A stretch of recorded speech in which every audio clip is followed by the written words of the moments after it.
Good morning, students. How are you? I hope you all will be safe and healthy at your home. Okay, students. Next, we are going to start our next chapter, chapter number 7, Microsoft Excel. Okay, let's start. Okay, students. Next, we are going to start our next chapter, Formula and Functions. Part of Microsoft Excel. ये Excel का ही एक part है बेटा, formulas and functions, कि हमने formulas कैसे apply करने हैं और फंक्शंस कैसे अप्लाई करने हैं। तो सबसे पहले हम ओपन करेंगे माइक्रोसॉफ्ट एक्सेल को। एक्सेल हम स्टार्ट करने लगे हैं। Just click on the Microsoft Excel option. Excel के ऊपर आप क्लिक कर सकते हो। आप डेस्कटॉप से भी उसको देख सकते हो कि माइक्रोसॉफ्ट एक्सेल कहीं पड़ा हुआ है, तो आप वहाँ से भी उसको डबल क्लिक करके ओपन कर सकते हो। अदरवाइज आप स्टार्ट बटन पे, नीचे टास्क बार पे स्टार्ट बटन होता है, स्टार्ट बटन पे क्लिक करके भी आप माइक्रोसॉफ्ट एक्सेल की ऑप्शन को चूज़ कर सकते हो। ये माइक्रोसॉफ्ट एक्सेल है, आप यहाँ से भी इस ऑप्शन को चूज़ कर सकते हो। अगर कोई भी ऑप्शन आपने माइक्रोसॉफ्ट एक्सेल की चूज़ की, मैंने यहाँ से इसको न्यू कर दिया, ब्लैंक वर्कबुक, क्योंकि वर्कबुक ओपन होकर आती है ना एक्सेल को माइक्रोसॉफ्ट स्प्रेडशीट भी बोला जाता है। ये एक वर्कबुक है जिसमें डिफरेंट टाइप की शीट्स ऑलरेडी होती हैं और आप और भी शीट्स को ऐड कर सकते हो, जैसे हमने लास्ट चैप्टर में रीड किया था। Just click on create button. आप यहाँ पर क्रिएट बटन पे क्लिक करोगे, माइक्रोसॉफ्ट एक्सेल की जो शीट है, जो वर्कबुक है, वो आपके सामने अपीयर होकर आ गई। ये शीट 1, शीट 2, शीट 3 ये बाय डिफ़ॉल्ट पड़ी हैं। अगर आप इसमें कुछ और भी ऐड करना चाहते हो तो आप शीट 4, 5 जितनी यूज़र्स नीड के अकॉर्डिंग हम अपनी शीट्स को और ऐड कर सकते हैं, जितनी हमें नीड है। अब मैं इसका साइज़ थोड़ा सा बड़ा कर रही हूँ ताकि आपको अच्छे से विजिबल हो सके। मैंने इसका साइज़ इंक्रीज़ कर दिया। साइज़ इंक्रीज़ करने के बाद एक्सेल की जो वर्कबुक है आपके सामने पड़ी है, एक बार रिपीट कर रही हूँ। First is title bar. वैसे लास्ट वीडियो में भी मैंने आपको ये बताया था कि माइक्रोसॉफ्ट एक्सेल की जो ये वर्कबुक है, ओपन होने के बाद सबसे ऊपर टाइटल बार है, उसके बाद ये टैब्स हैं, home tab, insert tab, page layout, formulas, data, review and view, ये टैब्स हैं। टैब्स के अंडर ये हमारा रिबन है। अगर होम टैब पे क्लिक करेंगे तो होम टैब का रिबन है, इंसर्ट पे क्लिक करोगे तो उसका, एंड सो ऑन। नेक्स्ट ये हमारे सेल हैं, और जो सेल सेलेक्ट किया हुआ मैंने उसको हम सेलेक्टेड सेल बोलते हैं। ये हमारे A, B, C, D ये हमारे कॉलम्स हैं, 1, 2, 3, 4 एंड सो ऑन, ये हमारी रोज़ हैं। जब आप इसके हेडिंग पे क्लिक करते हो तो पूरा कॉलम, अगर रो हेडिंग पे क्लिक करते हो तो पूरी रो सेलेक्ट हो जाती है। ये हमारा जो सेंटर पॉइंट है कॉलम और रो के बीच में, A और 1 के बीच में जो हमारा ये सेंटर पॉइंट है, जब आप इस पर क्लिक करोगे तो पूरी वर्कशीट सेलेक्ट हो जाती है। ओके बेटा, let's start chapter 7, formula and functions. Formulas in Excel. Excel के अंदर अब फॉर्मूलाज हमने कैसे अप्लाई करने हैं और फंक्शंस कैसे अप्लाई करने हैं, अब मैं स्टार्ट करने जा रही हूँ। फर्स्ट है क्रिएटिंग अ बेसिक फार्मूला, कि हमने अप्लाई करना है फॉर्मूला को। हम फॉर्मूला कैसे अप्लाई कर रहे हैं, देखो मैं पहले डाटा एंटर करवा रही हूँ। मैंने लिखा 12, एंटर करके 13, 14, 15, 16, 17, 18। आप अपने अकॉर्डिंग कोई भी डाटा एंटर करवा सकते हो। First enter the data in your worksheet. आपने वर्कशीट के अंदर डाटा एंटर करवा दिया। अब आपने इसके आप फॉर्मूला अप्लाई करना है। फॉर्मूला जब आप अलग अलग सेल्स को प्लस करते हो, मल्टीप्लाई करते हो, सब्ट्रैक्ट करते हो या डिवीज़न करते हो, उसको हम फॉर्मूला बोल देते हैं। जब आप रेंज को सेलेक्ट करते हो, जैसे इतने सेल्स को आप एक साथ सेलेक्ट करके इसके ऊपर कोई अप्लाई कर रहे हो, किसी भी तरह का कोई भी फंक्शन अप्लाई कर रहे हो, उसको हम फंक्शन बोलते हैं। Is equal to sum, bracket open करके हमने रेंज दे दी A1 से लेकर A7 तक, कलेक्टिवली इसका काम करेगा। मैंने A1, A2, A3, A4 अलग अलग नहीं दिया, मैंने कलेक्टिवली दे दिया A1 से लेकर A8 तक, तो उसको हम क्या बोल देंगे, वो फंक्शन हो गया। और जब हम अलग अलग यूज़ कर रहे हैं वो क्या है, फॉर्मूला। अब मैं यूज़ कर रही हूँ, देखो कभी किसी भी फॉर्मूला या फंक्शन को अप्लाई करने से पहले आपको इज इक्वल टू का साइन लगाना है। मैंने लिखा is equal to A1, A1 का बॉक्स अपने आप सेलेक्ट हो गया, देखो बेटा। फिर हमने प्लस का साइन लगाया, A2 प्लस A3। अब मैं अलग अलग सेल्स ले रही हूँ ना बेटा, ये फॉर्मूला अप्लाई हो रहा है इसके अंदर।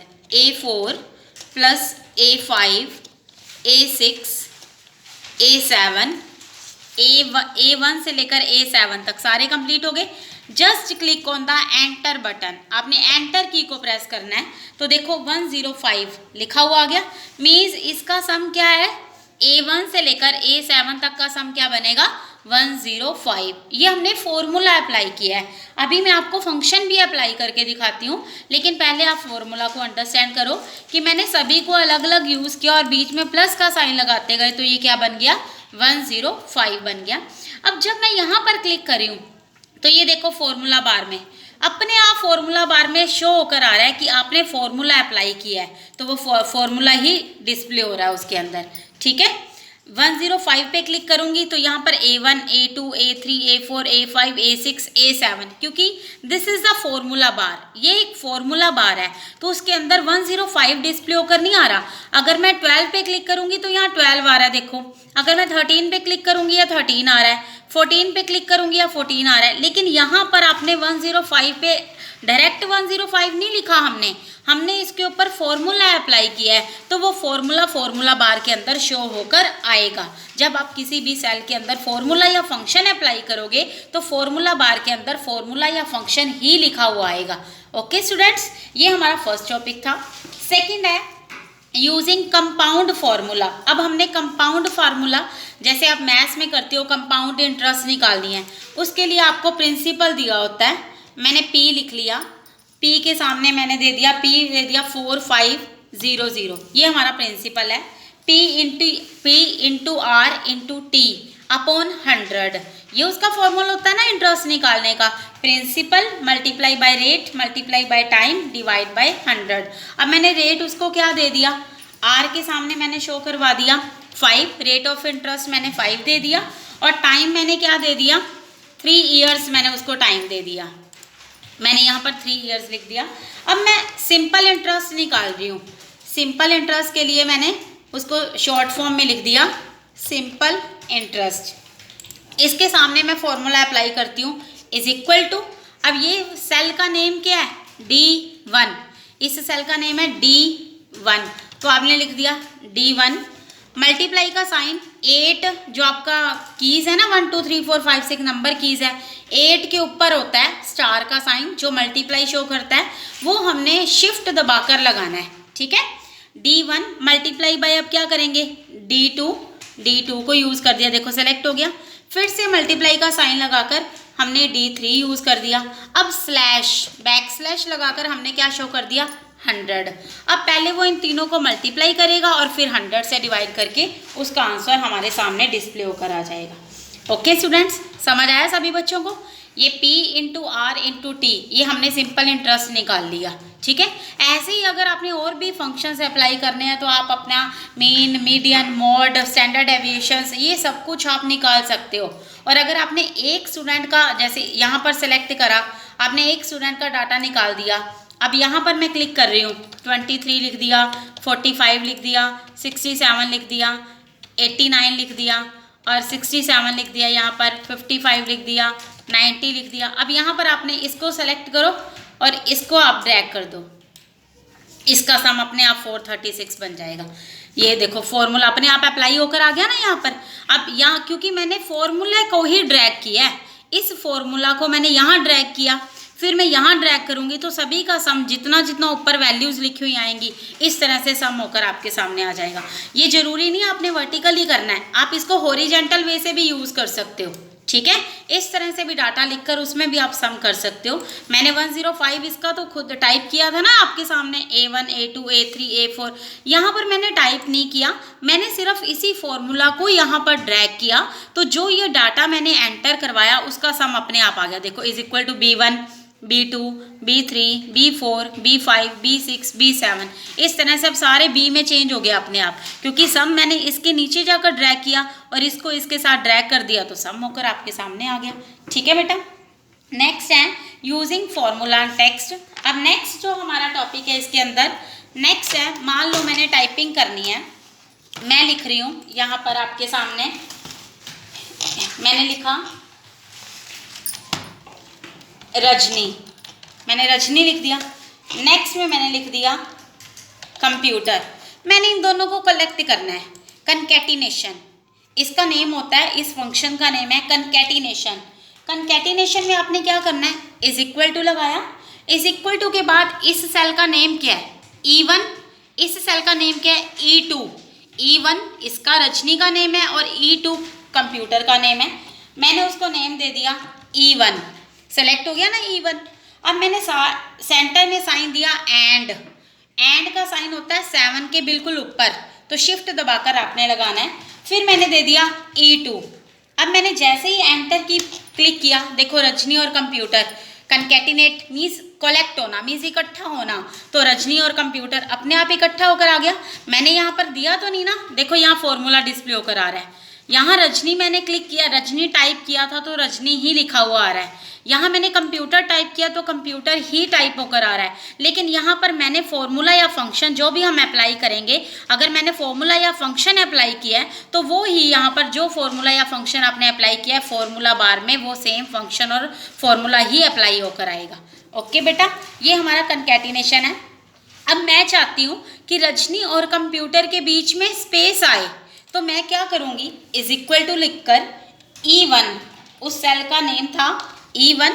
अब मैंने क्या किया, एंड का साइन लगाया, डबल कोट्स ओपन किए, स्पेस छोड़ दिया।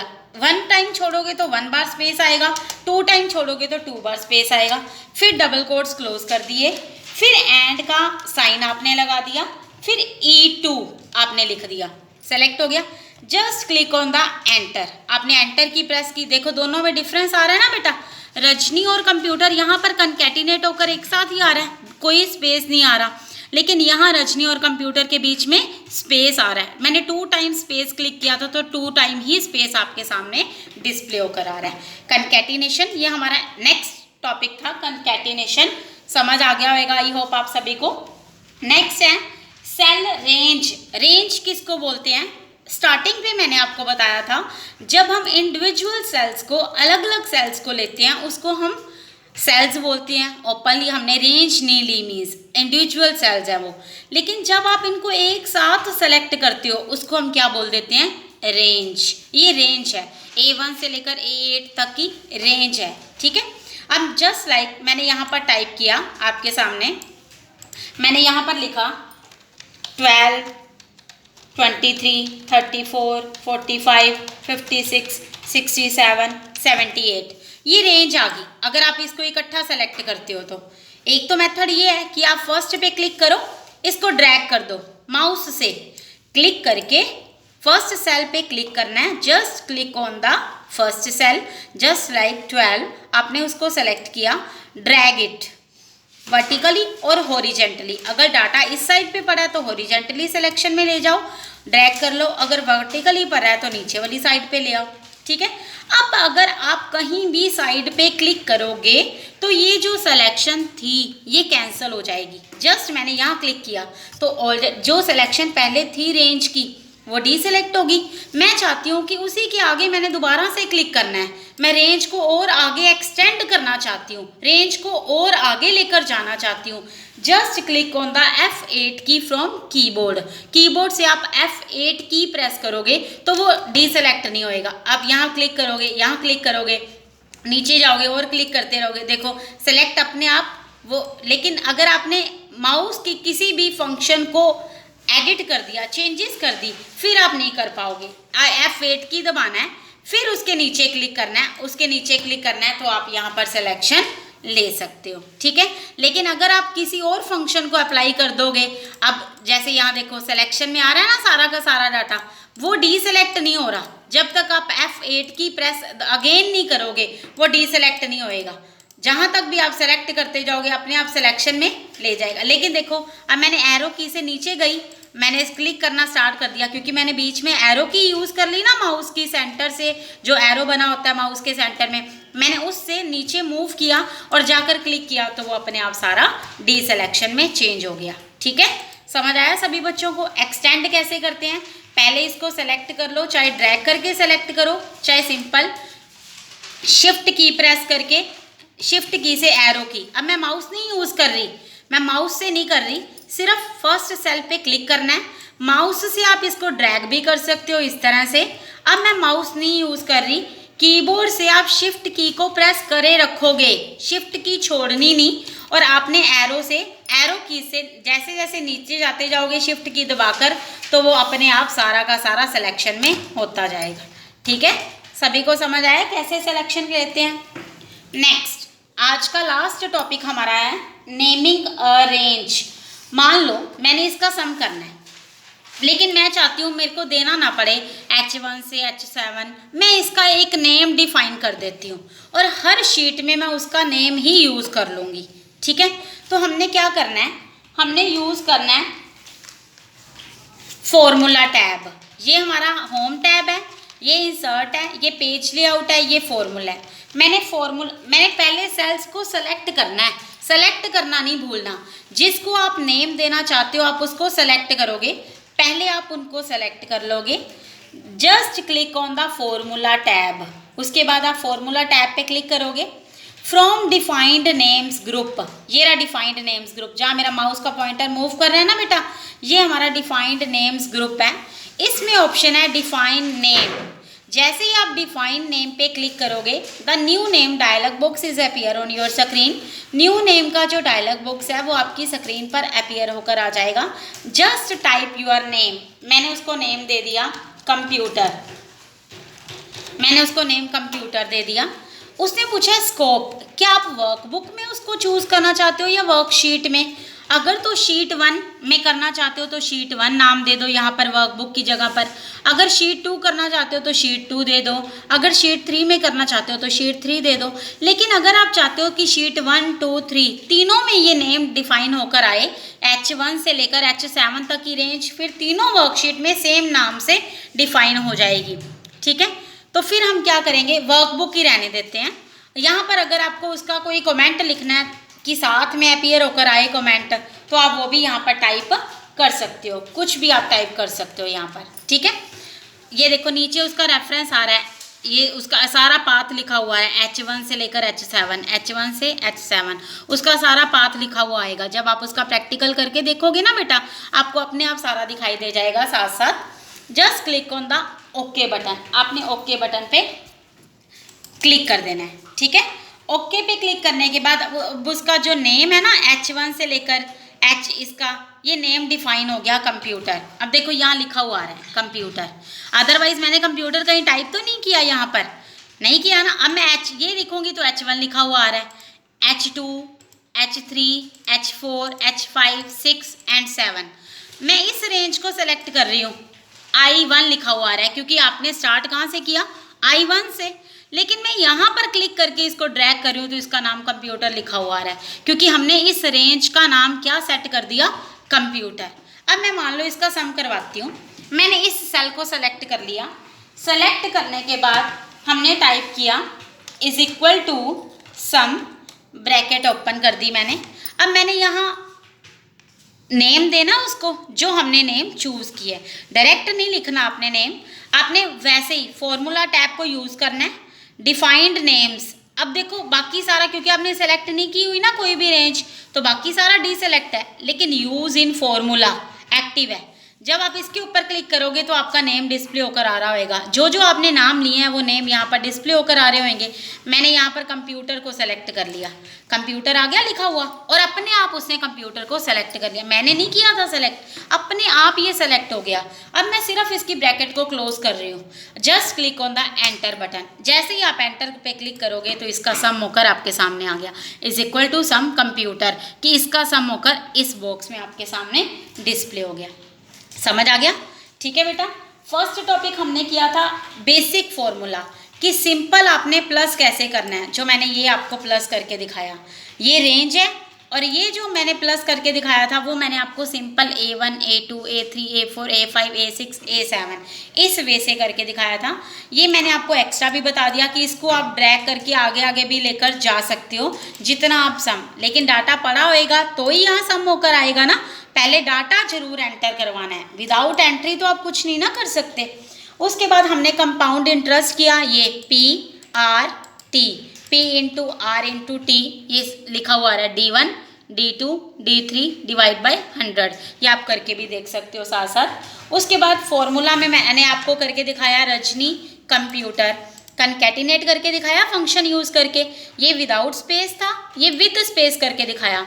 विदाउट स्पेस में डायरेक्ट मैंने E1 के साथ E2 लिख दिया, बीच में सिर्फ एंड का साइन लगाया। यहाँ पर मैंने E1 एंड, फिर मैंने डबल कोट्स ओपन किए, फिर स्पेस दिया, फिर डबल कोट्स क्लोज किए, फिर E2 लिख दिया और बीच में स्पेस आ रहा है। आपके सामने दोनों में डिफरेंस आ रहा है, यहाँ कोई स्पेस नहीं है, यहाँ पर स्पेस डिस्प्ले होकर आ रहा है। ओके बेटा। नेक्स्ट मैंने आपको सेल रेंज बताई कि सेल की रेंज कैसे सेलेक्ट करते हो आप। F8 की प्रेस करके आप उसको एक्सटेंड भी कर सकते हो, उसी रेंज को आप एक्सटेंड कर सकते हो। और लास्ट जो टॉपिक हमने किया नेमिंग ए रेंज, मैंने इसको नेम दे दिया सेलेक्ट करके। फॉर्मूला ग्रुप में जाकर डिफाइन नेम में जाकर हमने इसको नेम दे दिया कंप्यूटर। नेम देने के बाद फिर हमने उसी नेम को यूज़ किया सम करने के लिए। अदरवाइज हम लिखते is equal to sum, bracket open करके हम लिखते इज इक्वल टू सम। देखो इज इक्वल टू का यहाँ पर एक बार इज इक्वल टू डालना है, is equal to sum bracket open करके मैं इसकी रेंज दे रही हूँ A1 टू H1 से लेकर H7 तक। मैंने H1 कोलन H7 अपने आप सेलेक्ट होकर आ गया। मैंने ब्रैकेट क्लोज की, एंटर किया, देखो 315 ही आ रहा है ना यहाँ पर। यहाँ मैंने रेंज अपने अकॉर्डिंगली H1 टू H7, यहाँ मैंने नेमिंग ए रेंज को यूज़ किया, उसका नाम लिया था कंप्यूटर, तो कंप्यूटर से उसको प्लस किया क्योंकि मैंने इसको नेम दे दिया था कंप्यूटर, तो कंप्यूटर को यूज़ करके मैंने प्लस किया। यहाँ मैंने रेंज दे दी, उसको यूज़ करके मैंने प्लस किया। तो आप इस तरह से ये प्रैक्टिकल करके देख सकते हो। ओके बेटा, इसकी प्रैक्टिस कर लेना अच्छे से। नेक्स्ट जो वर्क है इस चैप्टर का नेक्स्ट वीडियो में करेंगे। Okay, thank you.